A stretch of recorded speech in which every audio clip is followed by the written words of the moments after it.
Alright, nagbabalik muli si Edward Blackbird TV.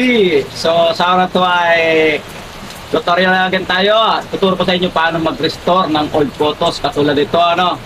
Old photos nyo, i-restore natin katulad dito. So, yan guys. So, mabilis lang to na paraan at mabilis ang tutorial.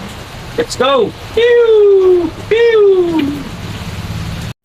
So yun guys, simulan na natin ang pag-restore ng picture. Punta na tayo ng Google, search natin ang ating Gemini AI.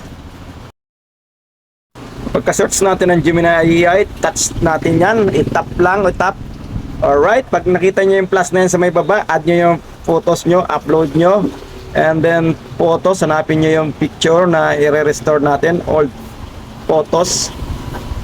Alright. So, copy paste naman natin yung prompt na gusto natin i-generate kay Gemini AI. So, edit natin yan guys ha. So, kung paano natin siya i-restore. So, send na natin pag okay na. So, antay lang natin few seconds, a few seconds lang. Alright, nag-generate na siya. Ayan ha. So, yun guys. So ayan oh, napakaganda po, ayan oh. Malinis na po, wala na mga broken lines. So download na natin, yan guys, yung may bilog, download nyo na. So hanapin natin sa ating photos o gallery. So